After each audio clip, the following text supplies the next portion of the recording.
Welcome back to Real Phonies, where we take a love for movies and television and combine it with very little knowledge about movies and television. I can edit out that pause. Thank you.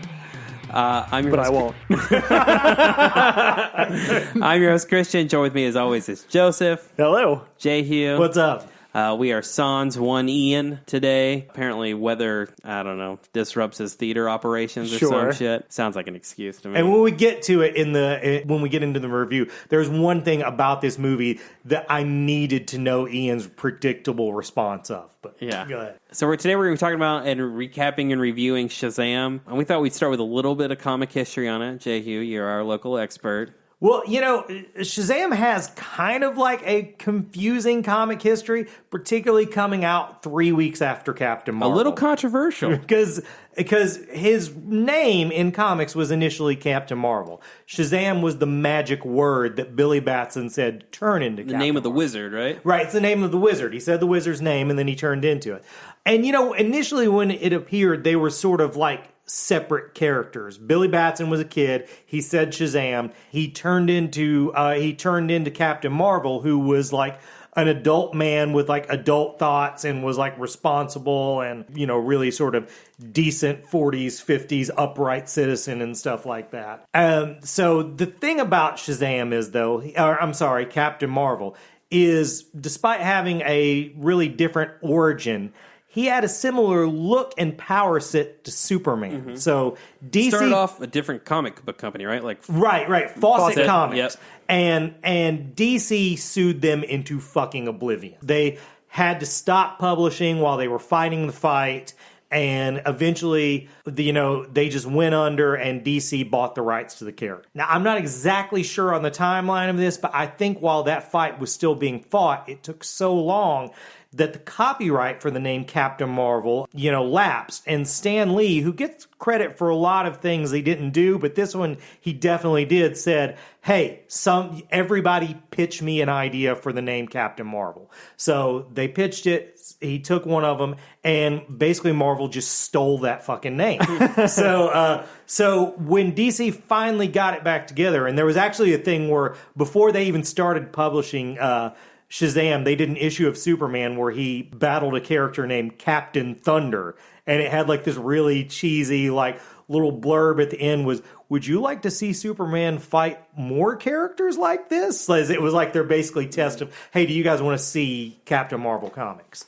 And so they started publishing him, and he was still called Captain Marvel, but they always on the cover had to say Shazam. When they relaunched with the new 52, they basically decided, hey, let's stop fighting this fight. They've got that name. We're never going to get it back. His name is now just Shazam, which is confusing because saying his name turns him back into Billy Batson. Yeah. So I don't know exactly how he tells his name to people and shit, but in the old continuity, in the old one, he had a best friend named Freddie who became Captain Marvel Jr., and a younger sister, Mary, who became Mary Marvel. In the new 52, he's more of like a realistic sort of orphan than he was in the old, where he was like a sort of had-it-together news reporter, 10-year-old orphan. And he lives with a foster family, and the foster family has a bunch of different kids, so he has all these siblings, and Mary and Freddie are both there, but that version really is what they draw from in 100%. This movie. Yeah. This movie takes place, Billy landing in a new foster home, the Vasquezes, again, like you talked about, all the siblings there, eventually is imbued with the powers of the wizard Shazam, and he faces Mark Strong's Dr. Savannah? Savannah. Yeah. I've always said, what? I said that like I know what to say, but I'm just going by what I've read for years and decided in my mind. I can't remember I think that's how I said it, is Savannah. Savannah? Yeah. Okay, I believe you. I don't remember. You watched the movie more recently than I did. That's true. I really like this movie, like, a lot. I should say we'll probably start with our general impressions, decide whether it's better than Transformers before we go into spoilers. But it is Savannah. I don't know what the fuck I'm talking about. It's an A, right? Yep, you're right. Zachary Levi is freaking perfect for this role. I thought the kid who plays Freddie Freeman, was excellent. A little more on that when we get into spoilers. Right. Asher Angel's really good as Billy Batson. I mean, Mark Strong, nothing's asked of him in this movie. Right. He's fine. Right. He plays Mark Strong, the comic book villain, but with an American accent. Right. It's like it's like a stamp at this point. Yeah. He's done. This is the third time he's done it. I imagine it won't be the last. Nope. Like I said, I really like this movie. It may be. I'm just gonna say, it's probably my favorite DC movie we've seen so far. I really enjoy it. I think of the modern DC movies, I'd probably agree on that. Yeah, it's kind of like, remember Scary Movie that was like just a straight up parody of scary movies?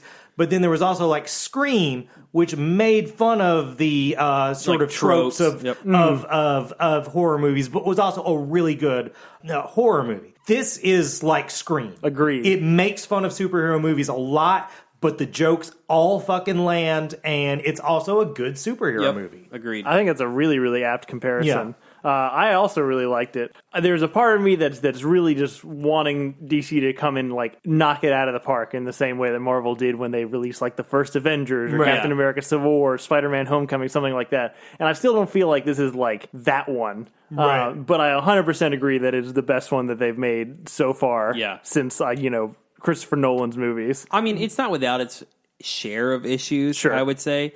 In my opinion, the biggest glaring issue is the third act is really long. Me and Sarah was like, this fight scene has just went on too fucking long. It could probably have shaved at least 10 to 15 minutes in the last. Yeah. Because, I mean, the third act is probably 45 minutes at least. It's a long bit. But, I mean, the movie has a lot of heart. Right. It's just really well made. It's a good time. One of the things Ian in text made sure he wanted us to get to, that it was actively a Christmas movie that for some reason was released in April. Very true. That is very strange. I mean, it's not even like a Shane Black movie where it takes place at Christmas and you see Christmas stuff in the back. This is a Christmas movie. Yep. Like, Santa plays a huge part in this movie. It's all about family, and that's very true. I went in this because I'm more of a fan of that older version of Captain Marvel where they're two separate people. And, when he's Shazam, he has the wisdom of Solomon. That's one of the things that's in there. So, of course, he behaves like an adult. And I'm not a super fan, even though I like Jeff Johns a lot, of his take on the character.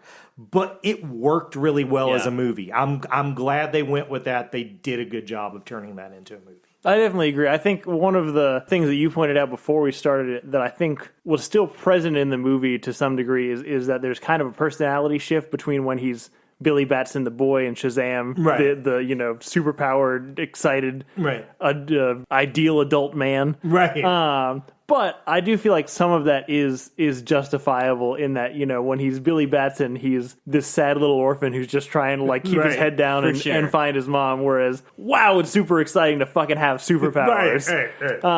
And it was handled better in the movie than I thought it was going to be from the trailers. We talked about in the last one. We talked about mentioned Adam McKay a little when we were talking about Todd Phillips.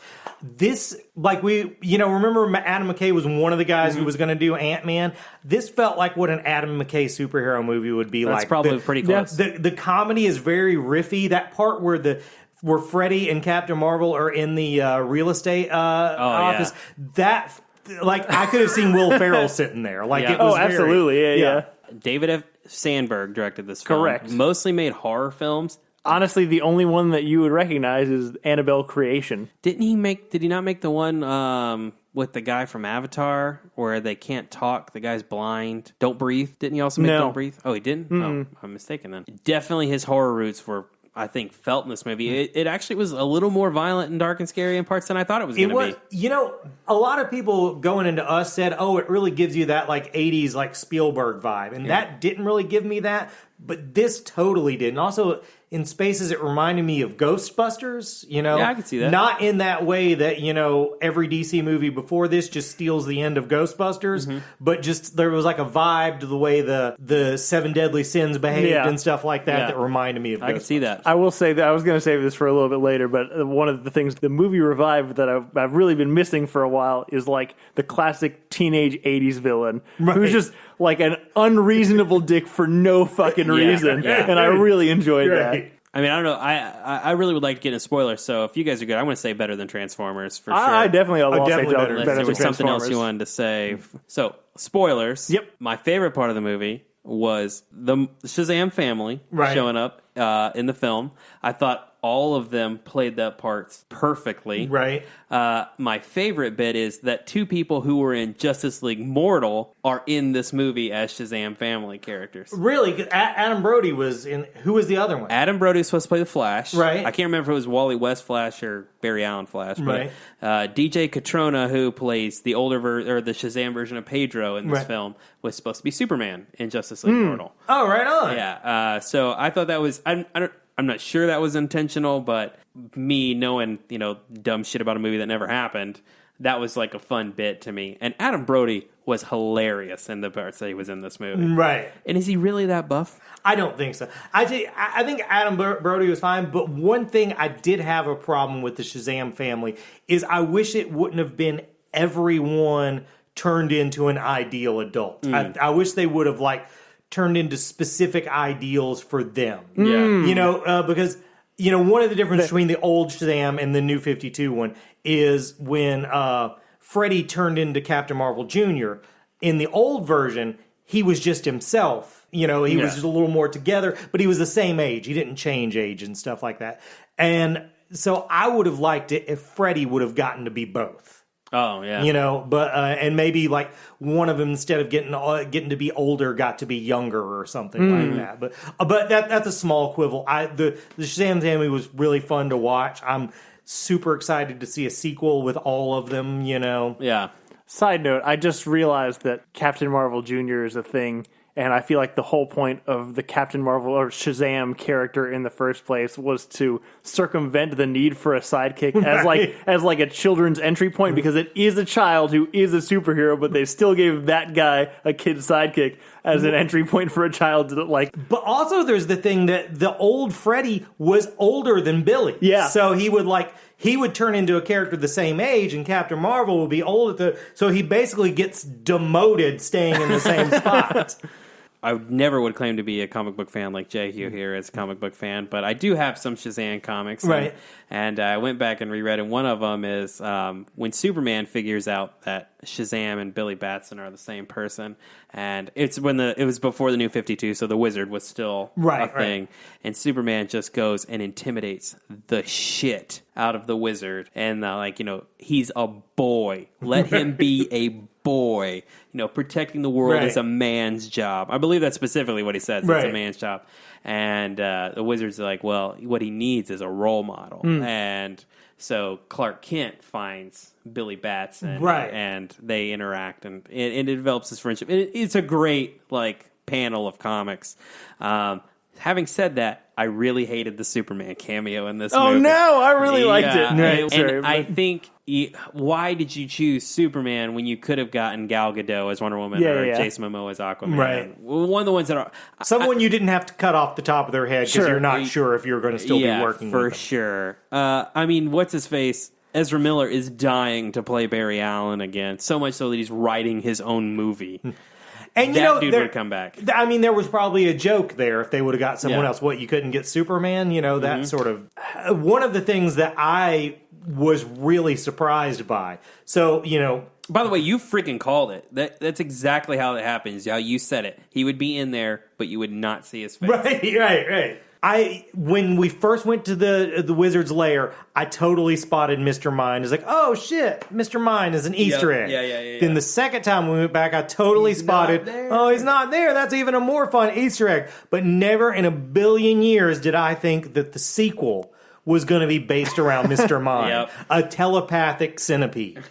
It was a brave choice. It was, because I had no idea what was going on. Because I was waiting for the end credit scene thinking, okay, we'll get to see The Rock here, and it'll be cool as fuck. But that's not nearly as cool as seeing Mr. Mind. Oh, so that's also important context for anyone who's not aware. A couple of years ago, Dwayne The Rock Johnson was signed on to be kind of a in the same universe counterpart to Shazam called Black Adam, who is like an Egyptian lord who gets the powers of Shazam. But the history on that's a little wonky too. He was the first champion, and he gets drunk with power and fucks a bunch of shit up. And then later, a criminal named Theo Adam gets the Black Adam power, but then the original Black Adam, Teth Adam, regains control. Mm-hmm. So at that point, he becomes more of like an in-betweener of sometimes he's a good guy, sometimes he's a bad guy. So that news was actually announced well before the Shazam movie was ever going to come out. 2016. Yeah, it was like some of the first. I don't even know if they had like cast Affleck at that point. It was a long time ago. So there are still very much plans to have a Black Adam movie starring The Rock, which may be him as the hero. I'm not sure if it's him as a hero or as an anti-hero or whatever, but there's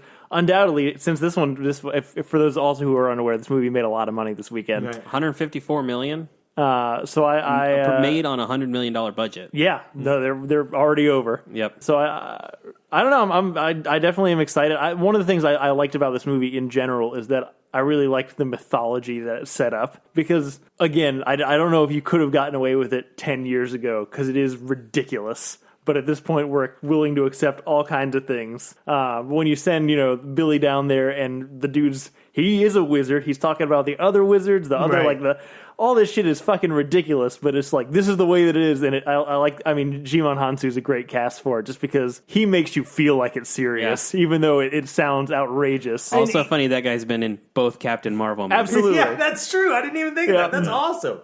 And he has a real sort of not from here vibe. Yeah, and I don't 100%. mean just because he has an accent and stuff. Like, he has a very unique look. So that guy, that looks like a wizard you'd meet in a sewer. Yeah. So I just feel like, aside from it being a solid movie on its own, it pretty gracefully opened a door to this whole magical realm within the DC universe that, hadn't really been explored before. And I feel like it did it pretty well. Also, how they're already trying to do like a spin-off of Aquaman and like just make Superman work. Don't do a Aquaman spinoff. On the other hand, if they tried to do a spinoff of this, like Mary Marvel Goes to College or stuff, on board. I think that'd be dope. You talk about the Black Adam thing, and The Rock came out today and made a video because $7 Production, his production company, was one of the producers on the film, and he says they're planning on shooting the Black Adam movie next year. And one of the things he talks about, and this really has nothing to do, but it really bugged me, and so I'm glad we're talking about it, is he said when he signed on to play, the intent was for it to be one movie, Shazam, Black Adam. Right. They were going to go head-to-head. And he said, I felt like we couldn't do both characters justice doing an origin story. No, that's not what it was, Dwayne "The Rock" Johnson. You wanted to be the dude. Right. That's what it was. And you quickly realized, hey, this guy's going to be the dude, and you wanted your own movie, and that's okay. Just admit it. Just fucking say it. You were selfish. Well, and also, maybe he even saw that from a lesser comedic actor, he probably could have stole the show. Yep. But he wasn't going to steal the show from this guy. No. Zachary Levi was really good, which is pretty amazing to me because I've never had an interest in that dude. I never watched Chuck. Oh, man. I love Chuck. I haven't watched Marvelous Miss Maisel, but a lot of people say he's fantastic in that show. I was very excited when he replaced What's-His-Face as Fandral in Thor 2. I thought, this is going to be a great role. And then they give him nothing to do. And kill him in one of maybe the worst screen deaths ever. Oh, horrible. He's not happy about that. Because I remember when the whole Black Adam Shazam thing was going on, because it was kind of a toss-up whether The Rock was going to play one or the other. And I was sad when he picked Black Adam, because The Rock can actually capture that kind of childlike wonder. Well, he does in Jumanji. He does, absolutely. It's very much the same kind of thing. But I'm pretty happy we got Zachary Levi. I think he absolutely nailed that whole young person in a big body. Also, speaking of, there's a lot of big references in this, specifically the piano, the step-on piano thing. Similar plot line, but with superpowers. It was a good direction to take the movie in. No, absolutely, and that's if I had a complaint about the movie, I think the most fun part is the part that you're talking about, where we're 15 years at least into superhero mania, right? we're just entrenched in this culture. Right. And so the part where Billy Batson, a regular guy, there's not a fucking spider, he's not a super genius, whatever, just out of the blue gets superpowers and acts the way that any fucking other person would act if they just magically got superpowers one day. Right. And that whole discovery process with Freddy, with him just, it is. It's the same powers as Superman, but with none of the composure or body control or any of those kind of things. And that part of the movie is an absolute delight. I think that's what separates it and makes it, unique. And the farther away we got from that part of the story, the less I still enjoyed the movie, but the less I was like, oh, this is a really fun time. Yeah. Right. I do think, I say the Shazam family is my favorite part. It is, but until you get to that moment and you start, like you're talking about, you really move away. When Billy and Freddy get pissed off at each other and they break up, for lack of a better term, until I get to the rekindling of that friendship and the Shazam family shows up, I feel like that's the lull of the film. Yeah. Having said that, one thing I really like about this movie is it's the most original origin story we've seen in a long time. Right. And it shows that you can make a good origin story movie. Because I really enjoyed it. I enjoyed watching him discover his power. Yeah, almost always I'm like, hey, let's just go ahead and get to the second movie. Yeah. But this one I liked that because the nuts and bolts of him getting to know how to do it was the most fun part. I also like that we got to that fairly quickly. Right. I love the bit where when he first does it and he's running around trying to he's talking to Freddy and they go buy beer and all this kind of stuff, and then he just he doesn't even think about, how do I stop being an adult man in his ridiculous costume. One thing I'm going to speculate right now is, even though he's not here, Ian would give this better than Transformers because it was set in Philly. Probably. Oh, yeah, no, absolutely. Yeah. As soon as that came up, me and Sarah was both like, oh, okay, Ian loved this movie. And as an aside, in comics, Shazam is set in Fawcett City. I like that they just set it in a real city. I might maybe even think for movies, maybe they should do that. Gotham should just become New York. But they did set it in Fawcett High School. They did do Fawcett High School, that's true. And that was enough nod for me. I think so. Yeah. I don't know how else I have to say about this. Oh, yeah, no. John Glover's in it, which is just interesting because we just saw John Glover at Pensacon the other week. And I don't think he mentioned this at all. No, he didn't. I don't think he had actually been announced for it that son of a by bitch. that time. But it was cool to see, a guy we just watched at our local Comic-Con. If I also was going to complain about the movie, I will say both the writing and the performances, sans Zachary Levi, are not necessarily Oscar-worthy, but they're fine. Are they required to? No, they're not. You know what? I actually really enjoyed Mark Strong because he seemed like he was having a really fun time. At least my problem with Mark Strong is he's totally fine in the movie. There's nothing asked of him. It's just like, Mark Strong, get here and just say these lines like you are somewhat having a good day. And he's like, I can do that. I thought the kid who played Freddy was really good. Well, that's what I wasn't sure about, is because he really fucking irritated me. Right. Which I was like, oh, so I don't like this character. And then I was like, wait a second. I probably don't like most 13-year-olds. This might actually be an accurate representation 100%. of a 13-year-old. Yeah. Yeah. Why does that kid have to play in It? He has a cast. Oh yeah. In this movie, they never really specify what's wrong with him. But I mean, the best part is the interaction between those two. They got a real good comedic timing and stuff like that. I can't wait to watch another one of these movies. yeah. One, I think, set up a problem because all those kids are getting older by the day. Yep. So I would say the solution is just recast Billy Batson. To me, that's the easiest way to go. But number two, I really just want a Justice League movie with friggin' Shazam in it. Right. Especially, I hate that we're... Not hate, because it's for the best. But I would have loved to see the Justice League lineup we had in Justice League and then insert that Shazam character into it. Right. He's almost like the perfect antidote. For sure. Yeah. You imagine, groupy, just sad Batfleck. I can't. With Zachary Levi Shazam. I literally can't imagine it that. would be fantastic. I can imagine it as a bit joke in the Shazam movie, but I cannot imagine that for a whole movie. That's funny. I hadn't thought about that. The only other thing I really want to talk about, because I wanted to pick your brain hurt if you knew. So the 7 Deadly Sins are a traditional villain. Yeah. Yeah, I mean, when Billy Batson, there's like multiple versions of the Shazam origin, but that's always a constant. The wizard brings him there. He shows him the seven deadly sins imprisoned, and you've got to be the champion to help me keep this bound. My thought when I first saw the seven deadly sins and we started going into it is Full Metal Alchemist did it better. But then as I watched it, the design for Gluttony is almost exactly the same. I had the same thought. As the one in Full Metal Alchemist. So then I was like, wait, which one came first? Because I looked at some of the pictures online, and at least the artwork I could find was really similar to the artwork in the movie. So it's like, wait, how long have these designs been in place? Those designs were similar to and we said this before we started the podcast, but I want to reiterate. If Jeff Johns and Gary Frank did not get writing credits in this and get compensated well, that's bullshit, because this was just a straight adaptation of their stuff. And that's the farthest back I can hear that, because in the old comics, they're very like 1930s monsters. They're not like that scary. Okay. This version pretty much comes from the New 52 version. So this is a very real possibility that this was just lifted. Yeah, 100%. Almost certainly. Okay, very cool. I love that you thought that, because watching it the whole time I had the same thought. I was like, that is totally Gluttony from Full Metal Alchemist. I mean, it brought me joy. It brought me joy too. But again, in like the hipster kind of way of like, I saw it first. I've seen Full Metal Alchemist. Get out of here.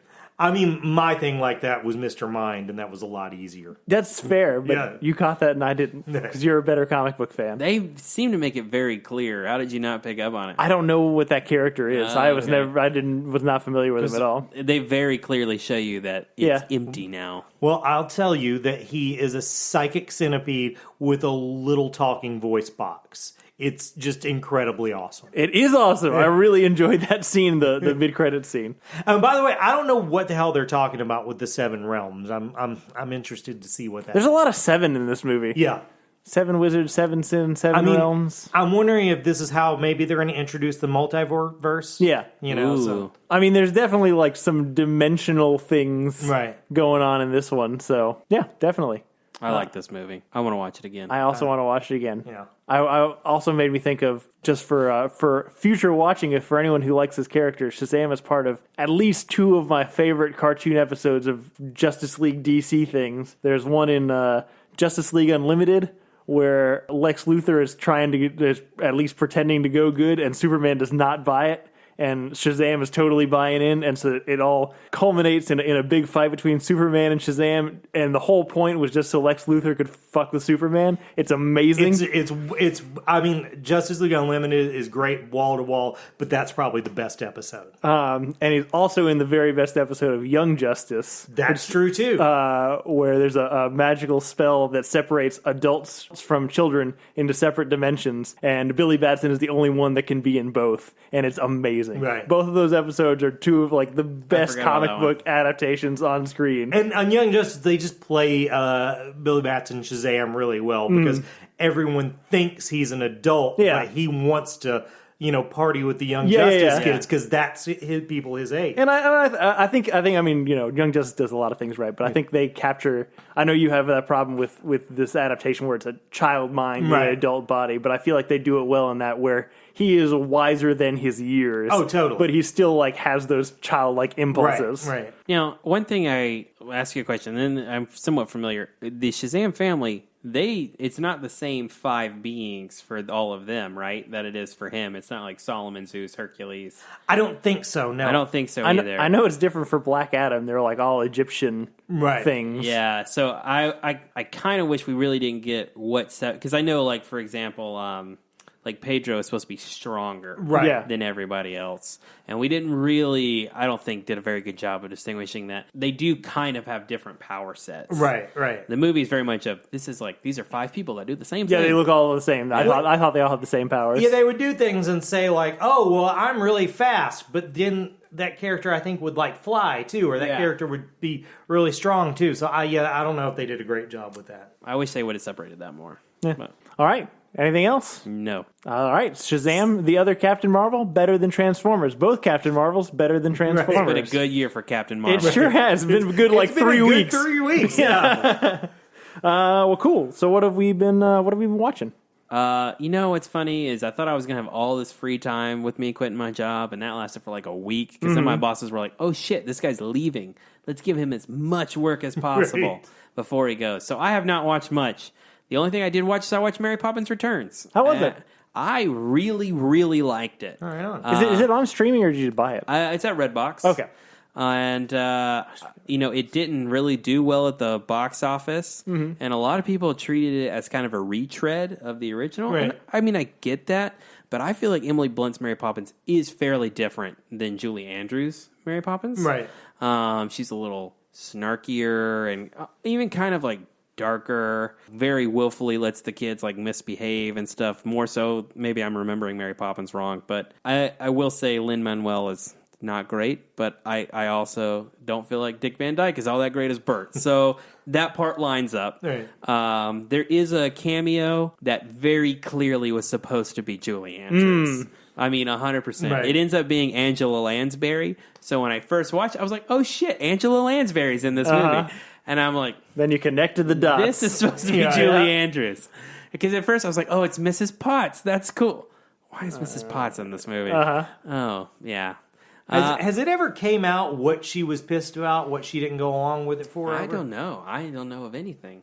But I'd say it's better than Transformers. I'd watch it again. I liked it. Kate didn't really care for it. My wife does an incredible Julie Andrews impression, right. So maybe she felt like it was treading on her waters. I don't know, but well, I liked it. From all those years in the life, I've always felt I'm pretty good at guessing when a movie's going to do well or not. Mm-hmm. But I was so surprised that movie bombed. I thought it was going to make all the money. Yeah. I thought it was going to bury Aquaman, and it was the other way around. Yeah, for sure. 100%. I didn't watch that much this week either. Still powering through my Critical Role. I'm getting close to caught up. What episode are you up to? I'm I have to ask every week. 36 or 37, I think. You're real close. I'm getting there. Like 15 more? Yeah, I'm going to be real sad when I can't just listen to it on repeat at work to get through my day. But at the same time, I'm ready to invest my time in other things. You just reminded me, for those people who don't know, my mother and Joseph work like in offices next to each other. And she says every time she sees you, you have your headphones in. And I'm like, yeah, he's just listening to Critical Role all the time. Every once in a while, I'll catch her out of the corner of my eye. But by the time that I see her, she's already like halfway. And I have to like get up and go talk to her. She's like, nah, it's fine. I'll catch her next time. You don't need to talk to my mother, but it's just, interesting. We've got a relationship. You don't know. I watched a movie called The Breadwinner, which was an Academy Award nominated animated film a couple of years ago. It's about a young Afghani girl in a Taliban-controlled Kabul, and it's about her father, and the only male figure in her family gets arrested and sent to prison, and so she has to pretend to be a boy to like help her family survive. It's heavy. It sounds very heavy. As heavy as it sounds, it is like at least 3 times heavier than that. But it's very well told. The story is really great. I think they do a really good job of telling the story like from a child's eyes. So there's still like, even though it's a very harsh, restrictive world that she's kind of been born into, like she still sees a lot of possibility. And I think that aspect of it and that treatment of childhood, even in kind of in what I would consider an alien place, is captured really well. But fuck, it's just so goddamn beautiful. The animation is incredible. If you watch that movie on mute, it would be 4.5 stars or 5 stars. It's fucking amazing. I feel like you have to pick at one thing to watch every week just to make sure you put the point out there that you're smarter than the rest of it. Absolutely. Because I think I feel like it's got to be a chore at this point. It's like, oh man, I got to watch this fucking smart person movie so I can end the podcast look smarter than everyone. I'm just trying to set you up to fail, Jay. That's why you go last. But yeah. Well, I mean, I'll start right off with a not smart decision. So me and Sarah tried to go Thursday night premiere of Shazam. That shit was packed. So we were like, even in pace. So we were like, okay, well, there's a Pet Sematary starting next door. We'll go watch that. I'm so excited right now. Now, Jason, do you like horror movies? I don't particularly like horror movies, but I do like Stephen King, and I do have a soft spot for the original. Yep.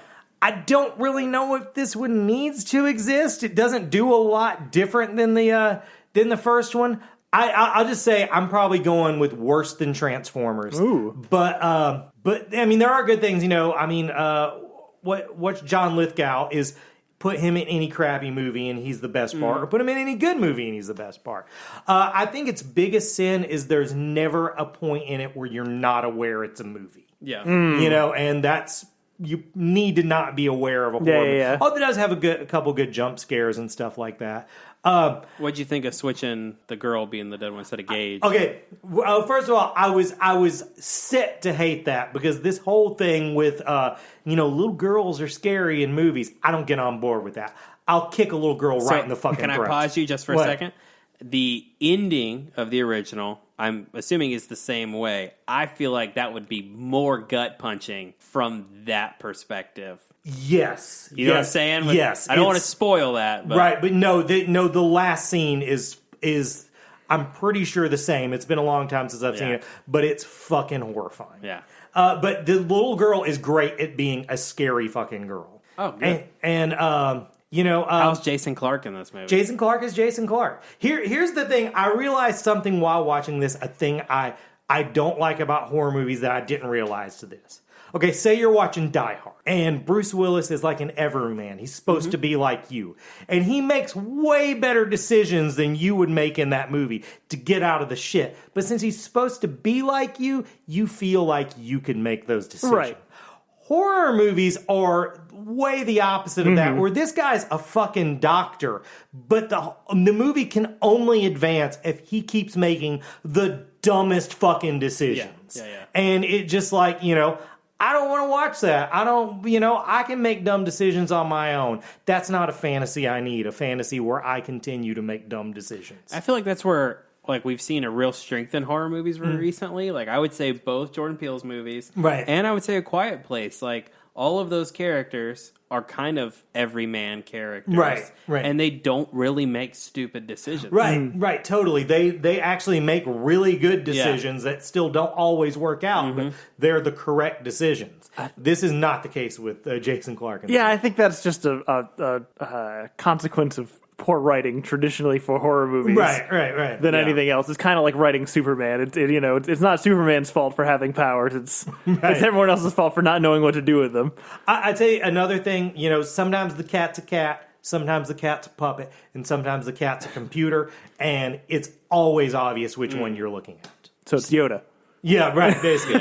But I mean, at the same time, I wouldn't say not watch it. We had a fun time not liking the movie. Also, this week I started watching The Tick, which I'm a big fan of that character, and I was hesitant to start this when it came on because I loved the comic, I loved the cartoon, and I loved the '90s TV show. Was that Patrick Wilburton? Exactly. And when it didn't last, it was heartbreaking. And Peter Serafinowicz is not a huge star, so I was like, this is not. But you love Peter Serafinowicz. I know, I love him, so that's why I'm saying I didn't want to get attached. Yeah. But when it made it to a second season, we're like, okay, we'll watch it. And me and Sarah fucking love it. It's a super fun, funny show. The jokes really land.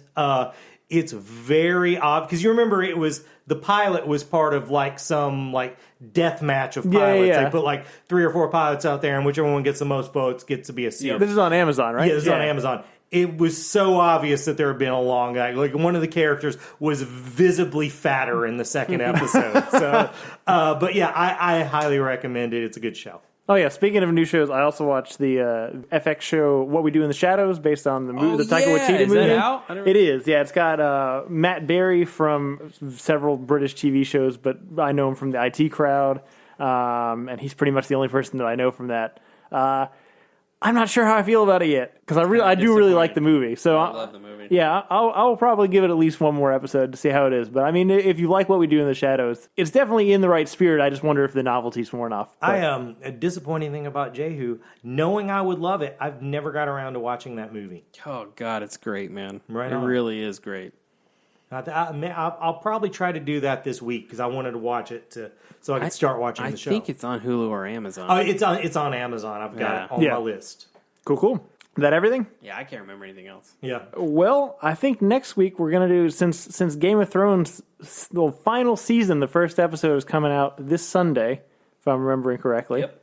I think we're going to do a bit of a series recap, a bit of an episode recap, and then maybe some predictions going forward of what we think is in store for this season. How many people are going to die? Is Clegane Bowl still going to happen? All that kind of stuff. So join us next week for that. In the meantime, thank you guys for listening. Please rate and subscribe and tell all your friends. I wish I could come up with a more creative way to tell you to trick other people into listening to our podcast, but be creative. If you want to get in touch with us, we have a contact form on realphonies.com. You can also follow us on social media, on Facebook and Twitter at realphonies, and on Instagram at real_phonies. Thanks to Zach Evans for art and Brian Velasquez for our theme. See you guys next week. Shazam!